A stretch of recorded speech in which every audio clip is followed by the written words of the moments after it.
Following Ofcom's media literacy research published last week with the Children's Media Lives report, Ofcom have developed a response to inform children and parents on how to navigate the internet in a safe way.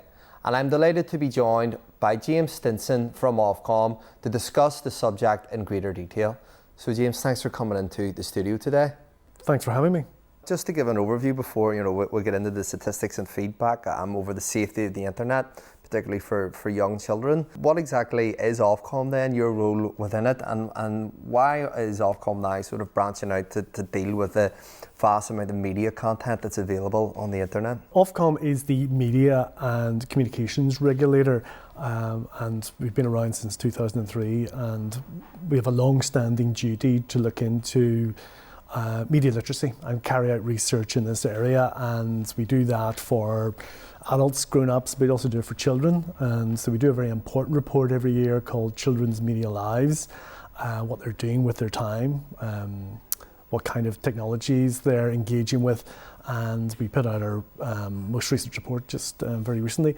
And we do that research right across the UK, thousands of children aged between 5 and 15, and several hundred of them in Northern Ireland. So it throws up some interesting things, because we all know that younger people are engaging with technology in a very different way to people of my generation, possibly people of your generation. And a lot of it revolves around their online lives and how quickly and how young they are at engaging with online and their devices. So, for example, one of the things that we found this year was that the age at which younger people get their smartphones is sort of coming down. So, the transition there, something like a quarter of 9-year-olds have a smartphone, and then by the time you get to 10, it's half of 10-year-olds, and by the time you get to 15, it's north of 90%. So that age of digital independence is getting younger all the time, and younger people are more able to engage with online activities more often now. And what were the main factors then behind the Children's Media Lives? It's been a sort of long-standing report. It isn't really a flash in the pan where you're talking to kids maybe for a short period of time or for parents, but there's a lot of thought that goes into the research as well, and you have a rich sort of diverse demographic as well in the report. But can you just educate us into how the report was conducted, what we expecting to find, and some of these statistics that maybe shocked you or left you quite concerned? It's thousands of interviews with 5 to 15-year-olds right across the UK, and hundreds of those in Northern Ireland. It's reports that we conduct every year, and we're able to compare trends, differences. And one of the things you pointed out is that there's an increasing concern among parents that the internet, while it still is in the round seen as doing more good than harm, there's an increasing concern among parents there that about the dangers of being online and their children, and the dangers that they may be exposed to. So you've got that on the one side, so parents becoming more concerned about their children being online. But on the other hand, you've got parents empowering their children to be online by allowing them to have more access to the internet, by giving them smartphones, etc. So I think that was one of the things that struck us. Children and parents, I think, are concerned about the things they might see online, hateful content. They're also concerned about perhaps the levels of bullying online. So those two measures have gone up. But equally, on the upside, we've also seen parents, teachers, etc., make more of an effort to engage with children, to try and educate them about the dangers of being online, give them the tools to try and be safer online, if you like. What is the process when it comes to sort of reacting or opening the discourse with the public when they do come to Ofcom with a complaint? Previously, before the sort of boom of the internet and YouTubers and social media influencers, someone would watch the TV, sat at home, and in a live event, maybe there's a curse word, they can call up and complain.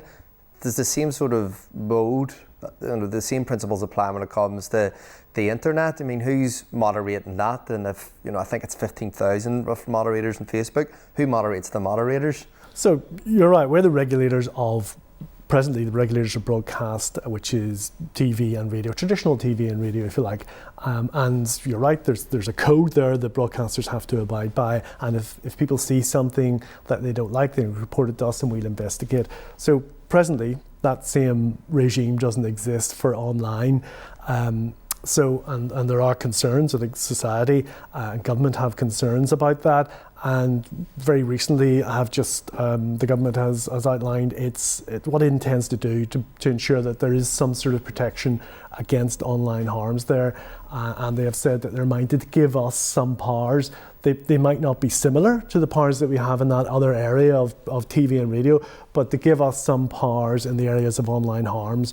And that the government will put more flesh on that over the coming months, and that'll be a new challenge for us. It'll also be new for those players in that market. Again, it's very early days, but that's the government's intention, to ensure that people are, and children especially, are safe online. Just to pull you back to something you'd said previously, parents are more concerned about the dangers outweighing the risk, yet those very same parents are allowing their child and empowering their access to the internet. So what responsibility do the parents have? So our research shows that parents are being quite responsible. They're sitting down, they're having conversations. So I think something like 4 and 5 children have had that conversation either with parents or with adults about being safe online. And no matter who you talk to or whatever you read, that's seen as being hugely important. It's not always easy for parents because they're busy people. They perhaps don't always understand the technology or what their children are doing online. But what a great resource is the UK Safer Internet Centre, and if you go on there, you can get lots of tips for parents, people who aren't tech savvy, people who are tech savvy, how you have those conversations with your children, but also the precautions that they can take. So using filters that you may have through your internet service provider, just to restrict the kind of content that the children are able to watch at home over your own sort of in-house Wi-Fi system. So I direct people to the UK Safer Internet Centre website. It's an excellent resource for children, for parents and for teachers, because a lot of the good education and the good things that are going on in this field are taking place in schools. And as well with social media platforms such as YouTube, for example, it was said is one of the most popular for young people because it gives them control. They're no longer being dictated to by TV schedules and broadcasters. They can control what they want to watch, when they want to watch it, how they want to watch it as well, so that they're getting more control over the content they're ingesting also. Yeah, and that's not just, we've seen that not just in this report but in other reports that we do. There's a big generational difference to how people consume media. So the older you are, the more likely you are to watch live linear TV, and actually when you get down to the younger people, it's a fraction of the live TV that older people watch. They're more likely to be watching video on demand, be it YouTube, Netflix, iPlayer, that kind of thing. 1 in 4 5 to 15-year-olds don't watch any live TV at all. So it's a very different media landscape that they're engaging with, and that's why I suppose how government view it and how it's regulated has got to sort of adapt to that sort of new environment. And we touched on how there's 15,000 sort of moderators, regulators for Facebook, but since this reports came in and since these kind of social media platforms have called Ofcom's attention, is there an open discourse between the likes of TikTok, Snapchat, Instagram, Facebook, YouTube? Are they welcoming sort of a more strict policing of their content? I can't speak for them. That's for them to speak for themselves.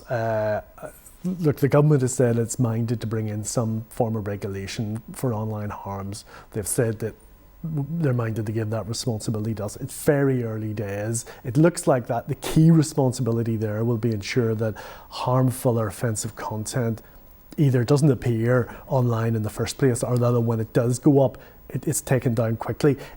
So we'll see. There'll be that, and there'll be other things. It won't. I suspect it might not mirror the regulation you get of existing TV and radio services. But again, that's for government to decide what powers, how it wants us to do it, and what powers it will give us to carry out that task. And we'll know more about that in the coming months. And is that one of the sort of basis for the report, is trying to establish what kind of power then organisations such as Ofcom have? So just before the interview, you were sort of saying that you have very limited jurisdiction over these social media platforms. Yeah, well, personally, we don't have any jurisdiction as such. That's not to say that they're unregulated, because they're still bound by criminal law. They still have their own practices and procedures and reporting policies, and again, they're quite useful. So but what's coming down the line is some sort of formal regulation of online players, not just in the UK, but there are moves afoot right across Europe to give bodies sort of control over this area. It's fast growing. People have concerns about it. Government have concerns about it. So we'll know more about that in the months ahead. And what are some of the harmful factors then that come to mind when we're discussing social media platforms? Some here just the prompt you, maybe violent or viral videos, self-harm, distinguishing real news with fake news, distinguishing real people with fake people also. I mean, what do we mean by harmful content, and what concerns are Ofcom? I think it should be obvious to most of us. Harmful content could be sort of disturbing images, could be, it could also be, you could say bullying might come into that as well. So lots of things. I think things that we wouldn't want our children exposed to. So I don't need to go into too much detail, but it's fairly obvious. I think everybody knows what's online and what the challenges are and what people might see online and how they might like to see that kept in check. I'm glad you brought up that offline and online persona, because that's sort of core to one of the big issues coming from social media, is the correlation between overexposure to social media and mental health. Often for young impressionable people are seeing this online persona of how we want the world, to see us, or the viewer to be a social media influencer. What are the concerns with that then? And is that something that also is cause for alarm for Ofcom? These reports that are suggesting overexposure and overuse of your phone could potentially have a negative impact on your mental health? Well, that's a concern that everybody has, not just Ofcom. The online world can be a hugely productive and useful resource, can be very helpful, helping people communicate, help young people do their homework, can be usually vibrant and happy and supportive space, but there is that sort of downside, and that is something that everybody's concerned about. Government's concerned about, we're concerned about, individuals are concerned about. So all we do presently is sort of come up with the numbers to show that there might be a problem here, or people might be concerned. Thereafter, we'll see what the government gives us in terms of powers, regulatory powers further down the line, to ensure that harmful content just doesn't appear online, or if it does appear, is taken down in a swift and timely fashion. Some of the research does show that parents are concerned with the amount of screen time that their children are spending, and that sort of kicks in that sort of early mid-teens, less so before that, but certainly they're very concerned, and they think that it becomes a more finely balanced decision as to whether it's a good thing being online or a bad thing being online. That sort of amount of screen time that sort of early and mid-teens.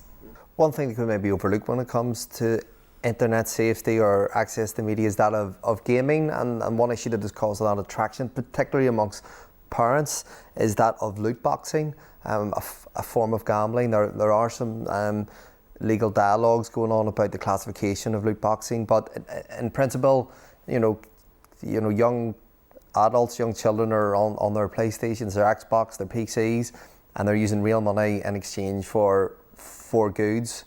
What is the feeling with Ofcom then when it comes to these loot boxes? Is there a demand for more clarification on what they are? I know in Belgium they've made a sort of court decision to classify it as a form of gambling, and as such I believe you have to be over the age of 18 to engage with loot boxing, but it is something that doesn't really spring to the fore of your mind when you talk about Ofcom regulations and internet safety. Yeah, and that's something that again, that'll be up to the government to decide, what it wants to do, how broad it wants our powers to be, and what it wants us to sort of look into. But certainly, the business of online gaming is growing. It's hugely popular. And what our research showed us recently, actually, that the girls are doing almost as likely to be online gaming as boys, although boys do spend considerably more time online gaming. And then within gaming, parents were concerned that actually the pressure on children to make purchases and spend money was a concern for them. So I think almost half of parents whose children did online gaming said that was a growing concern for them. So you're right, it may be an issue, could be an issue. Again, it's for others to decide to decide, primarily government, what role it wants anybody to have in looking after that. How can people find out more then about the findings of the report? And is this the end of the report, or is it? I believe there's been 5 waves so far. So are we likely to see a 6th in the near future? You could be certain of that, I'm sure, especially with these new powers that we're likely to have in the years ahead. The research is very, so we think it's quite useful, user-friendly. It's available on our website, ofcom.org.uk. So yes, go on. There's, I think the best thing about this most recent research, certainly from a local perspective, is it includes a lot of very useful Northern Ireland specific figures, which you can compare and contrast with the UK picture. For the most part, we're pretty much in line with the UK, but they are localised figures, based on a very big sample. Yeah, well, James, thanks very much for coming in and discussing what is a very important topic, and we wish you all the best with your future research, and thanks for giving us your time. Thank you.